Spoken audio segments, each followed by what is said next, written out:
Hold for a second because we'll have to make sure everything's uploaded. But all right, we're good. We're good. It's recording. Apologies to our listeners. Today I'm a little squeaky. I keep on trying to get laryngitis on purpose so I can sound like Liz forever and ever. But today it went awry and I sound like I'm going through puberty.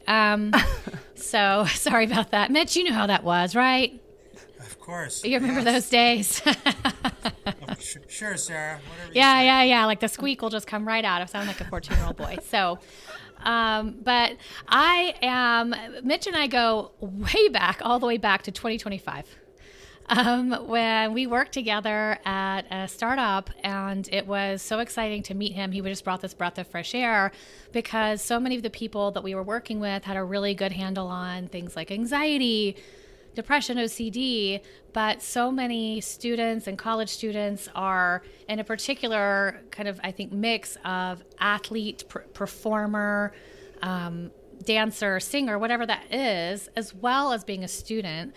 And there's a lens that I think sports psychologists bring to the table that I don't know, you guys, I don't know if you're cooler, if you just are more athletic and generally more in shape. Yeah. Like I think I've seen your biceps, Mitch. People, really. And you're obviously going to the gym. So we're excited to talk to Dr. Mitchell Greene of Greene Psych and hear about his take on performance anxiety and sports anxiety. And I definitely want to highlight that book that you wrote that I think gives just some of the greatest quick tips for anyone who's trying to be a student, person, and an athlete. So hello. Well, hi. Well, thank you. Thank you for having me. Happy to be here. Yeah. So Liz, I know talk a lot about the idea of performance anxiety. And by the way, it's kind of funny because some people hear like performance anxiety, performance enhancement. We're like, no, we're just talking about if you're on a stage or on a field or on the court, what do people hear, Mitch, when they think about anxiety in those situations? What do they get right and what do they get wrong about how those students are feeling? Yeah. Well, thank you again for having me. I think a lot of people tend to think that the people who get performance anxiety are the ones who show up who are unprepared, who aren't really ready to go, maybe haven't done the work, put the time in, whether it's in the gym or preparing for a performance. And that can be true, but the kind of people that I talk to the most are the most prepared, are perhaps over-prepared. And because they're so prepared and because they are so committed, the anxiety shows up in spades because they're so afraid of how far they might fall or how much all that hard work may not turn out to pay off for them. So I think what people get wrong is they think it's that the people who get to the Olympic level, the pro level, the college sports level, should be past that at that point. But if anything, they're the ones with the most performance anxiety. The recent Winter Olympics are a great example. And for me, it's wonderful because more and more of these stud athletes are talking about the fact that they're terrified, that they live in fear. And some of them have talked about the way they can corral it and manage it. And others have been brutally honest that on the world stage, they collapse like that figure skater under that sort of immense pressure. But that they feel it just as much, if not more than anybody else. Yeah. And I'm interested. I mean, I see a lot of student athletes at the collegiate level in my office, and I think sometimes they're coming to me for performance anxiety, and it's even difficult for me to kind of distinguish to them why it might be more beneficial for them to see a sports performance kind of coach or somebody who specializes in this versus clinical counseling. Can you explain the difference between like what does sports performance work really look like and how is that different than from traditional therapy? Yeah, it may be helpful just to say, I like to say I'm ambidextrous because I have a PhD in clinical psych. So I'm a clinician, a therapist who has this specialty practice in sports. And so I just mentioned that because sports psych or sports counseling, there's lots of people who do it. Have different degrees and different kinds of expertise. There's plenty of sport.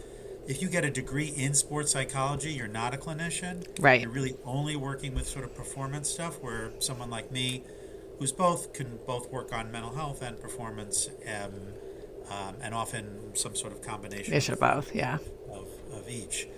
But when people come and want to talk about the game and how to get ready for the big game, if I'm answering your question right, Liz, the kinds of things that they're worried about is that, you know, they're not performing in games as well as they do in practice. They're sort of underperforming. That they're so distracted by thoughts in their head they can't seem to focus and concentrate. For some, physiologically, they're getting sick to their stomachs. They're puking.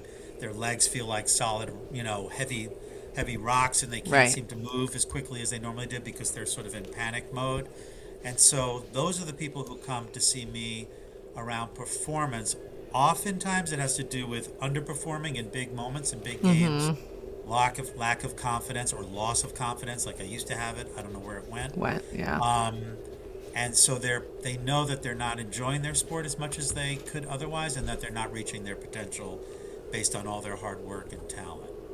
Well, you started to mention some of that there's a few things like their minds are very busy or they can't concentrate. So why do you think it is that some people can perform well in practice and then it's time for the show or the game and suddenly they are feeling stuck or sick? What are some common things you see?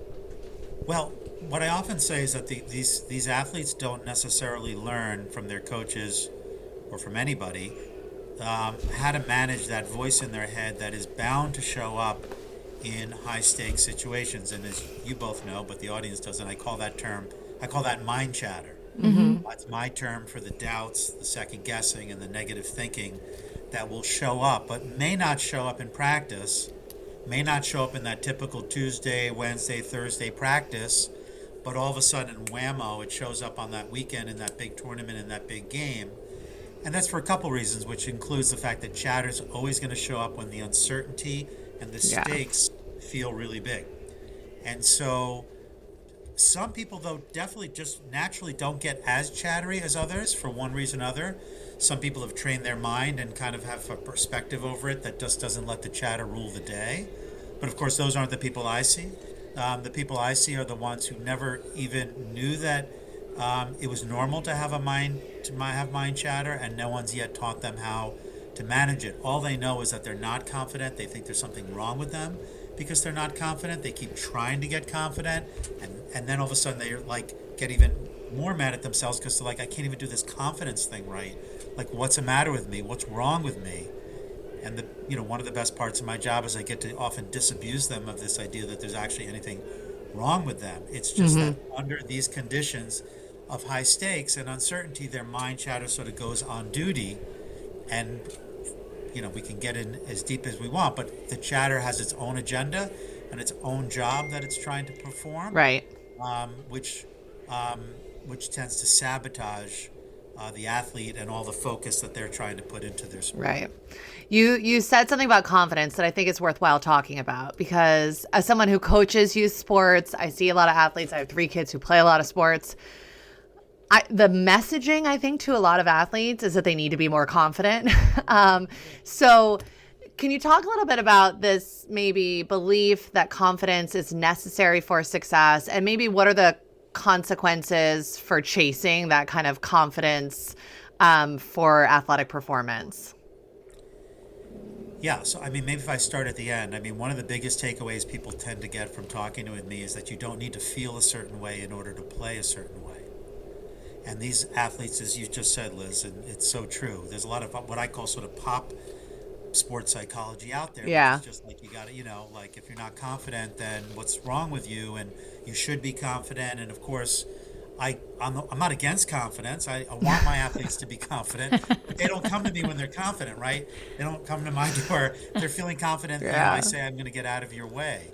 So part of this pop psychology notion is athletes feel like there's something wrong with them because they're petrified and they're terrified. And one of the most privileged things about my job is I might be sometimes the first person they've said, and these could be pro athletes talk to me, I might be the first person they're telling that they're freaking out there, that they're actually panicking, and they sometimes don't know what they're doing or what to do. So, and the idea is that it's very hard to feel confident when that voice is going on in your head. That chattery voice is sort of trying to tell you about everything that could go wrong.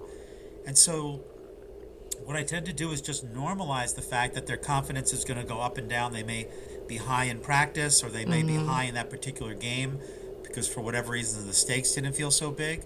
But it makes sense to me that next weekend that your confidence is gone, nowhere to be found, because for all of a sudden that opponent, that kind of tournament, whatever it is, all of a sudden the stakes feel really big to that athlete for one reason or another.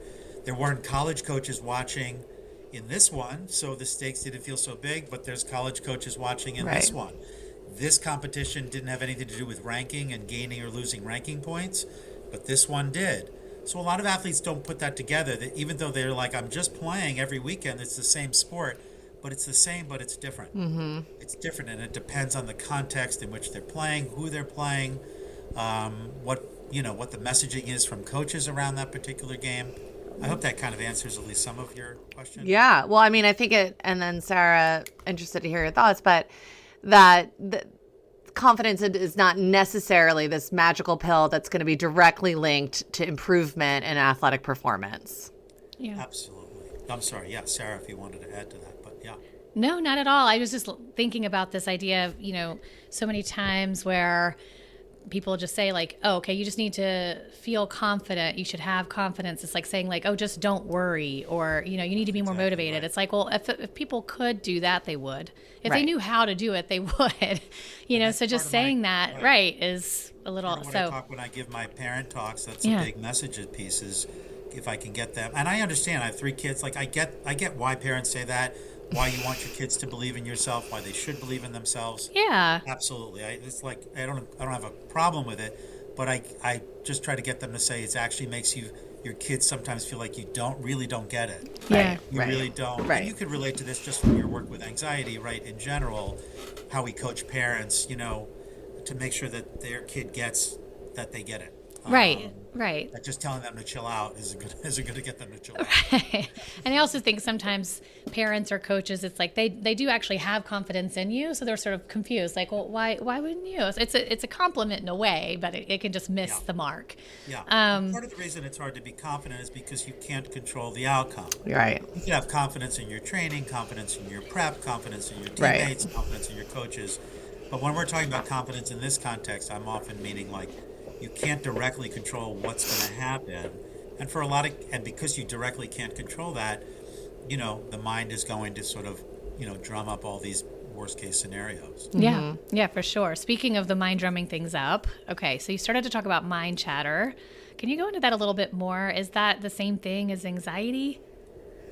I for think you? So. Yeah. I think is there so. a reason? Yeah. Like I like the term though. The same it feels thing is fear. I'm not sure what the difference between fear, anxiety, and mind chatter is, but I get a huge benefit out of labeling what their experience is in a very different way than perhaps they've ever heard of before. There's a benefit, and that's actually how I grabbed onto mind chatter. I started talking about it with athletes. Even in a first session, I might kind of give them an idea of what it is, and they come back in the second one. They'd be like, oh, doc, like my mind chatter was nuts before the game started, but then I scored a goal in the first 5 minutes and it was gone. And all of a sudden I realized like they're using this term.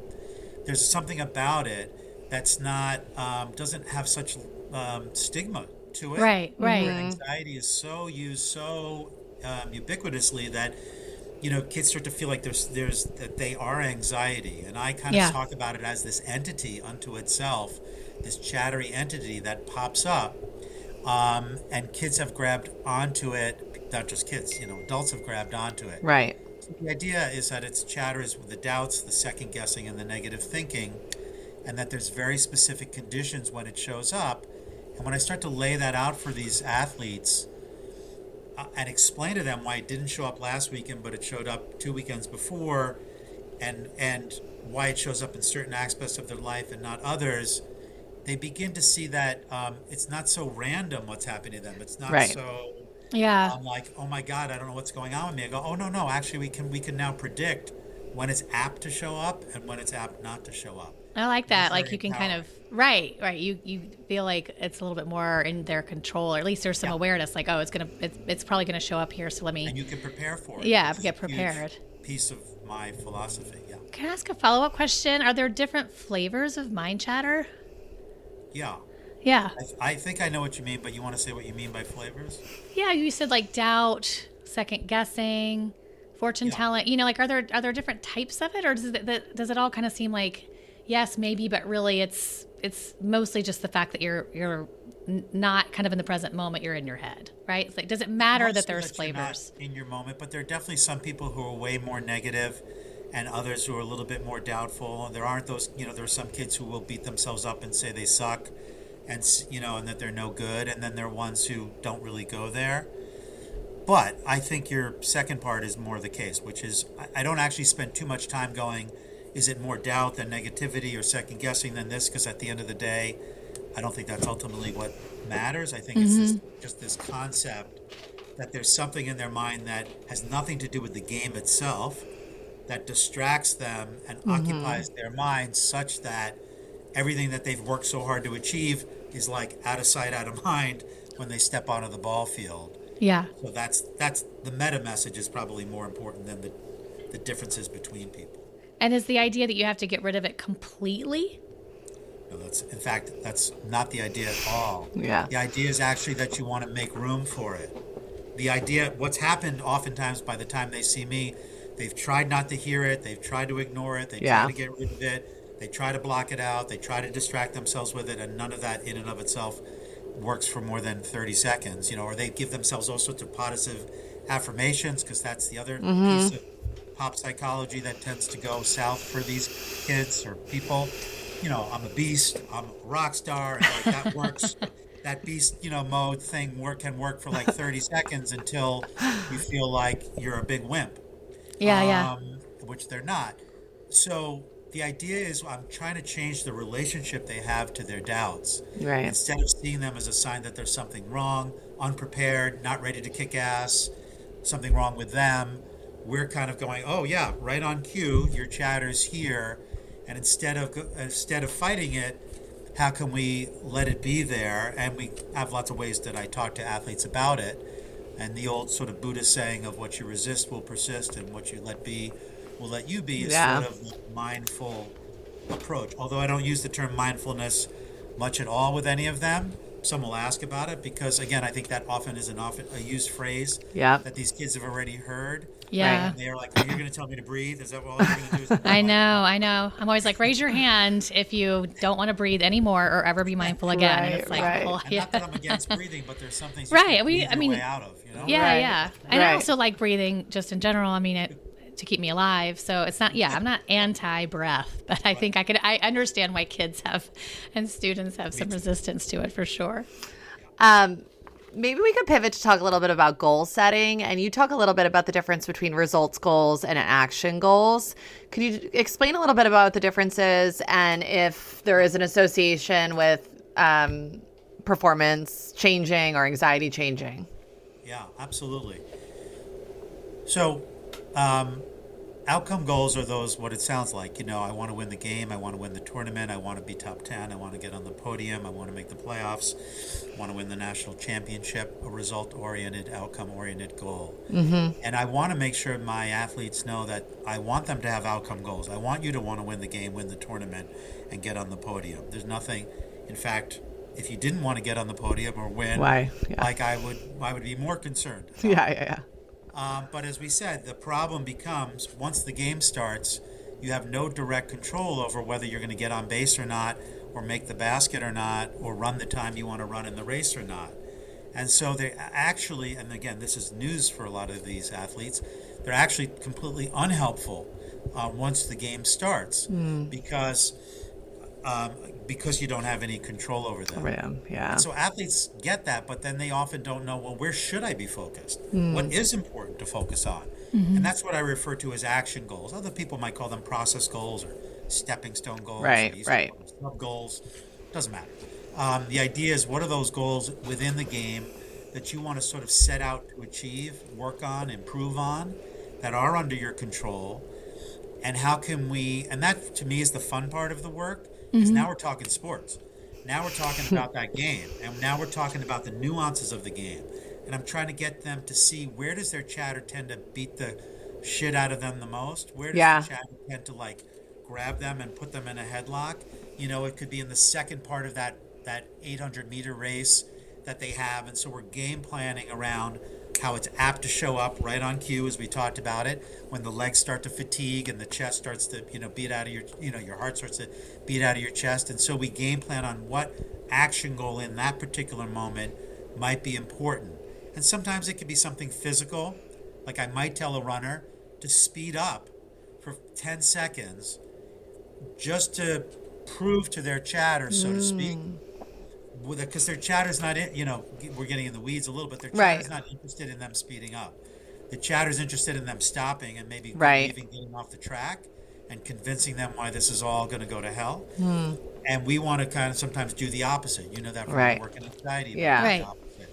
So that could show up like that. An action goal for a baseball player could be about paying attention to where their elbow is or where their eyes are. In other words, something that they've told me, I'm not telling them, they're telling me is important to getting the best swing on the ball possible. And trying to see if they could commit to those things, gently commit to them. You don't want to be thinking like, the whole time, where's my elbow, where are my eyes, where's my elbow, where are my eyes, right? Like you don't want to be freaking out about that, but how can we gently commit to these things, occupy the mind with something that's under their control, and that kind of at least gives you a sense of the flavor of the work we do. Love that. So basically, like you're just saying, fuck with your mind chatter, like really just. Yeah, it's funny to say that kind of be like a dick to it. And I had a whole college team put on the back of their practice jerseys, "FU chatter," right? Like, so I don't usually talk about it in the FU kind of way. But for some people, that's where they go with it, like you, Sarah. For me, I sometimes actually have them find a place to put it. Yeah. Which is sort of fun. And we got this from one of our Olympic skiers at the Olympics, a mogul skier who, on her second run up, she and her coach were about to take the chair up for her second run. And she said, wait a second. And she let one chair go seemingly empty, but she's like, okay, chatter, you go first. And then she gets to the top of the chair, and where the extra skis are and the Gatorade and stuff is, she gets to the top and she tells chatter, you wait over there and watch me do what I do. And she literally has a place between the red skis and the blue skis next to the Gatorade. I mean, she's creating a space. Yeah. And so I will show athletes, whether you're a pitcher or a runner, like where can you put it? And it might sound a little cheesy and corny, but the athletes totally get it and totally dig it because they're like, oh yeah, I put it on the second bleacher all the way to the right, like there. Now that doesn't mean it's going to stay there. Yeah. But they get it that they are not their chatter. Separate. Right. Yeah. Right. There's you who wants to like run this first lap at this pace and try to do this and try to do that. And then your chatter has its own agenda, which isn't about running fast. It's about protecting you from getting hurt physically or psychologically. And so where can we put it? So it's not as much sometimes an FU as like, thanks, but no thanks. Right. It's sort of like, okay, thank you for your time. Yeah, you've invited me. I'm gonna RSVP no to this little safety party, right? Yeah. And that's novel in the world of sports. That is like, are you kidding me? Like, because I thought I had to be so locked in, so beastie, so like not have doubts, and they're like, well, I'm like, no, of course you're gonna have doubts. Like, so it's really great to see when it all comes together for an athlete. Well, I like that you keep it classy, Mitch. Classy, yeah. I don't go there, Sarah. Although some want to go there. So what would you say the role that coaches, mentors, I mean, I know some sports teams have a sports psychologist on staff, others don't. So what is the interplay there? Yeah, it's huge. I mean, a good coach or a good mentor could make a huge difference in terms of kids kind of getting on the right side of their fears. There are plenty of coaches out there that still will say, if you're not confident, you're not ready to go. And if you don't believe in yourself, you're not ready to go. And don't get me wrong, there are plenty of kids who don't struggle with this, right? There are plenty of people who kind of like get nervous, and they sort of just like, and then all of a sudden the pitch is coming and they're locked in. So for many athletes on their teams, when they say, you got to be confident and believe in yourself, that's the language that helps and enhances their performance. For some kids, when they hear that you need to be confident, it actually does the opposite. So part of my role is, and others, is educating coaches on kind of like, there's just not a one size fits all here. And with the amount of anxiety we're seeing in kids, and with where youth sports is these days, younger and younger, higher and higher stakes, the parents are are so involved. Coaches need to be up to speed on the fact that they, if they could start to language things a little bit different and use some of this terminology, that a lot of the kids will hear it better and perform a whole lot better. So the coaches can play an enormous role, and lots of good coaches are out there trying to learn as much as they can about how to approach these kids who bring all this stuff to the table. Right. Like, these college coaches, and I talked to them, I just got back from a college where I gave, a series of workshops over like 3 days to like 8 different teams. And these college coaches are like, what's going on with these kids? Like, they're inheriting super anxious kids who, like, they finally made it to college. You'd think you'd like, okay, I could relax a little bit. Right. If anything, the machine just keeps turning. Right. We've had student athletes say to us, the better I get, the more I feel pressure to perform. Right. So Yes. a lot of times that can happen too. And are you noticing coaches being a little bit more open to some of these conversations, or do you get some pushback? I think more coaches are open to this because they understand they have to meet the kids where they are, and there's more parents looking for programs, whether it's club teams or colleges even, that have people like me on staff because they recognize their kids need a lot of support. So I do think there's a shift, and part of it is a trickle-down shift from the pro athletes, as I mentioned, and Olympic athletes talking about it more. The pro teams, all the major professional sports teams have sports psychologists for each team. And those athletes are talking more and more about it. So colleges now, it's not yet a requirement. It's not a mandate from the NCAA, but it's coming. It's certainly for the D1 programs. D3s it's a little bit different. And now high schools are even, bringing us in to talk to the high school coaches because they recognize these kids are so chattery oftentimes. Yeah, that's great. Okay. Let's end with a big question. I always like asking these questions that might have impossible answers. But Mitch, if an athlete was listening to this conversation and they're going to remember one thing that we talked about, or maybe one thing that we haven't talked about, what should it be? You actually set me up really well, Liz, for not an impossible question. So I have a mantra that I trademarked years ago of courage over confidence. That's actually sort of the name and title of my book. And the idea that I want them to take away with them is that we don't need to be confident to play well, and that it's often in the face of a chattery mind that tells you all the things that could go wrong. It's really about how to be more courageous in that moment than confident. And courageous, because you can't be courageous by definition except in the presence of doubt and fear. And so I try to get them to see these opportunities of chattery opportunities as opportunities for them to find their courage and to play with courage. And of course that's easy to say and harder to do, but we unpack what that looks like and what that means. And sometimes it's courage is to stay committed to their action goals when chatter is telling them to walk off the track or to give up. How can they continue? That could be an act of courage. It could be courageous to tell your parents not to go to the game, even though you know that they like to be there because you know that distracts you. I mean, there's lots of ways that we can frame courage.